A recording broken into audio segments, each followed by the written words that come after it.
Ok, il y a quelques jours, je regardais les questions qu'on trouve dans la Bible et beaucoup de ces questions sont très intéressantes. Et j'ai décidé aujourd'hui de partager 3 de ces questions avec vous. La première question se trouve dans le livre de la Genèse. Y a-t-il rien qui soit étonnant de la part de l'Éternel? Cette question arrive dans le contexte d'une visite que Dieu vient rendre à Abraham. Au cours de cette visite où Abraham pensait recevoir 3 simples voyageurs, il reçoit une nouvelle incroyable. Un des 3 visiteurs lui annonce que Sarah, son épouse, aura bientôt un fils. Mais Sarah et Abraham sont vieux. À vue humaine, il n'y a aucune chance que cela puisse arriver.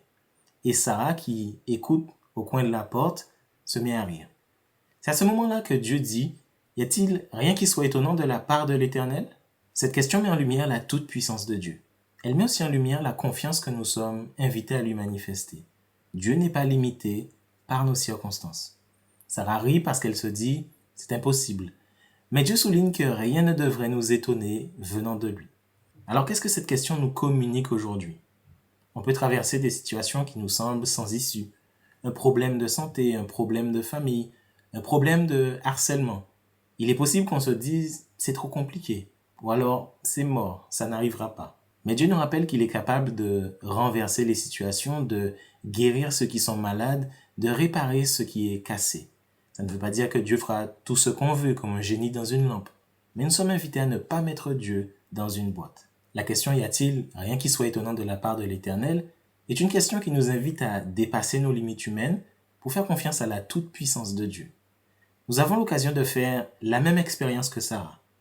Elle a ri en entendant le voyageur lui faire cette promesse, ou faire la promesse à son mari, mais après qu'elle ait été reprise sur son manque de foi, elle a appris à faire confiance à Dieu. Et plus loin dans la Bible, on trouve ce témoignage à propos de son expérience. C'est par la foi que Sarah elle-même, malgré son âge avancé, fut rendue capable d'avoir une postérité parce qu'elle crut à la fidélité de celui qui avait fait la promesse. On passe à la deuxième question. Où es-tu? C'est la première chose que Dieu dit à l'homme après la chute, et c'est beaucoup plus profond qu'un «T'es où?» qu'on pourrait envoyer par message à un ami en retard. À ce stade de l'histoire, Adam et Ève ont mangé du fruit défendu et le péché est entré dans le monde. Peu de temps après, Dieu appelle l'homme. Où es-tu? Bien sûr, Dieu sait déjà où se trouve l'homme, il est omniscient. Mais cette question vient souligner, vient mettre en lumière la distance qui s'est créée entre l'homme et Dieu. Adam et Ève se sont cachés en entendant sa voix, mais Dieu prend l'initiative d'aller les chercher.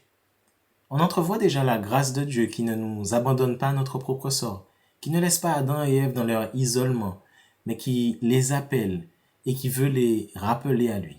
Aujourd'hui, qu'est-ce que Dieu nous dirait? Il se peut qu'il nous pose une question très similaire. Où en es-tu dans ta relation avec moi? Où en es-tu dans tes priorités, dans tes choix? Où en es-tu par rapport à ta foi? Parfois, on est tellement pris par l'école, le travail, les soucis, les activités de la vie, on se rend compte qu'on s'est éloigné de Dieu. Alors reconnaître qu'on s'est éloigné de Dieu peut être inconfortable, c'est vrai. Mais cette question nous rappelle que Dieu ne nous abandonne pas, il nous recherche. Alors comment répondre à la question où es-tu? La première chose que nous pouvons faire, c'est prendre un moment pour faire un état des lieux pour voir où est-ce qu'on s'est éloigné de Dieu, dans nos habitudes, dans le manque de prière, peut-être dans le fait de ne pas lui avoir confié nos fautes.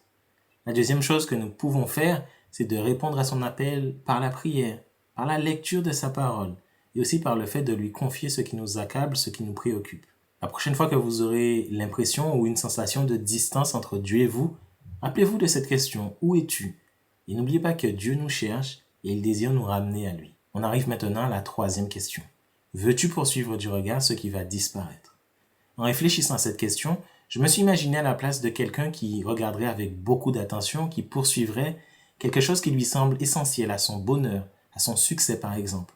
Mais cette chose s'évapore rapidement. Cette question fait partie d'un passage qui met en garde contre la recherche folle de richesses matérielles ou la confiance excessive qu'on peut placer dans notre propre intelligence ou dans notre capacité à accumuler les biens. Mais cette question va au-delà de l'argent. Elle englobe toutes les choses passagères, toutes les choses qui sont amenées à disparaître. Qu'est-ce qu'on devient quand la chose qu'on a poursuivie avec nos yeux, la chose qu'on a poursuivie avec toute notre force, vient à disparaître? À quoi est-ce qu'on se raccroche alors? Veux-tu poursuivre du regard ce qui va disparaître? Est une question qui semble s'adapter particulièrement à notre époque. Une époque où ce qui est important aujourd'hui, ce que tout le monde regarde, peut être sans importance quelques jours après, peut n'avoir aucune valeur quelques instants plus tard. Cette question nous pousse à réfléchir à propos de notre priorité, à propos de ce qui occupe nos yeux sur le moment. Il est possible que ce qui nous occupe, ce qui nous préoccupe en ce moment, soit quelque chose de très fragile. Mais qu'est-ce qui peut réellement combler notre besoin de satisfaction et notre besoin de sens? Voilà pour la troisième question. J'espère que ces réflexions vous ont aidé à prendre quelques instants de votre journée pour penser à propos du message que Dieu transmet à travers sa parole. Et j'espère que vous prendrez le temps de considérer ces questions avec plus d'attention pour vous personnellement. Merci d'avoir regardé cette vidéo. N'hésitez pas à partager vos pensées en commentaire et à bientôt.